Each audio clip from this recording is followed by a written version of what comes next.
રાજકોટના નાનાંબા ગામે કૃષ્ણસિંહ જાડેજાની હત્યાના કેસમાં મુખ્ય આરોપી રણજીત વાળાના 18 તારીખ સુધીના 3 દિવસના રિમાન્ડ મેળવવામાં આવ્યા છે. ઘટના સમયે ફાયરિંગ દરમિયાન પોતાની જ ગોળી પગમાં વાગતા રણજીત વાળા હોસ્પિટલમાં દાખલ હતો, જ્યાંથી રજા મળતા પોલીસે તેનો કબજો મેળવી રિમાન્ડ મેળવ્યા છે. પોલીસ તપાસમાં બહાર આવ્યું છે કે રણજીત વાળા વિરુદ્ધ 2015 પહેલા પણ 4 ગુના નોંધાયેલા છે. ઘર અને જીવનથી કંટાળેલા રણજીત વાળાએ આવેશમાં આવીને ગોળીબાર કર્યો હોવાનું ખુલ્યું છે. તેમજ આ હથિયાર તેણે કોઈ અન્ય વ્યક્તિ પાસેથી મેળવ્યું હતું. આ કેસની તપાસના ભાગરૂપે પોલીસે આરોપીના મૂળ ગામ મોટા દેવળિયા ખાતે પણ તપાસ હાથ ધરી છે. ડીસીપી ક્રાઇમ જગદીશ બાંગરવા દ્વારા આ સમગ્ર મામલે માહિતી આપવામાં આવી છે અને વધુ તપાસ ચાલુ છે. રાજકોટ તાલુકા પોલીસ સ્ટેશનમાં ફાયરિંગથી હત્યાનો જે બનાવ બનવા પામેલ હતો, એમાં કુલ 3 આરોપી સંલિપ્ત હતા.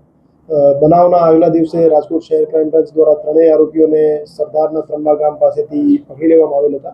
પણ જે મુખ્ય આરોપી હતો રણજીતભાઈ વાળા, એને ફાયરિંગ દરમિયાન પોતાના વેપનથી એક પગમાં ગોળી વાગેલ હતી. એના કારણે એના રિમાન્ડ ત્યારે લેવામાં નહોતા આવ્યા હતા અને એને સિવિલ હોસ્પિટલમાં દાખલ કરાવવામાં આવ્યો હતો. સિવિલ હોસ્પિટલમાંથી ડિસ્ચાર્જ કર્યા પછી એ મુખ્ય આરોપી જ્યુડિશિયલ કસ્ટડીમાં હતો અને ગઈકાલે જે આ મુખ્ય આરોપી છે રણજીતભાઈ વાળા, એનો પોલીસ રિમાન્ડ લેવામાં આવેલ છે અને 18 જુલાઈ સુધીના પોલીસ રિમાન્ડ મેળવવામાં આવેલ છે. રિમાન્ડ દરમિયાન એક ખાલી કેસ એના જે પૈતૃક ગામ છે મોટા દેવળિયા, ત્યાંથી રિકવર કરવામાં આવેલ છે અને જે 2 વેપન અગાઉ બરામદ થયેલ હતા અને જે 8 કાર્ટ્રીજ બરામદ થયેલ હતા, એ એમની પાસેથી કોની પાસેથી લેવામાં આવેલ હતા અને ક્યાંથી લાવ્યા હતા, ક્યારે લાવ્યા હતા, એ બાબતે હાલ તપાસ ચાલુ છે. એક શંકાસ્પદનું નામ આપ્યું છે, પણ શંકાસ્પદને હાલ ક્રાઇમ બ્રાન્ચે લઈ આવી વેરિફિકેશનની કાર્યવાહી ચાલુ છે. વેરીફાઈ થઈ હતી એનું નામ પણ રિવીલ કરવામાં આવશે અને હાલ આગળની પૂછપરછ અને તપાસ એ આરોપી મારફતે ચાલુ છે.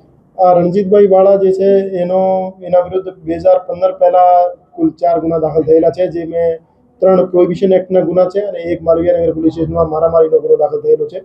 2015 પછી એના વિરુદ્ધ કોઈ ગુનો નથી.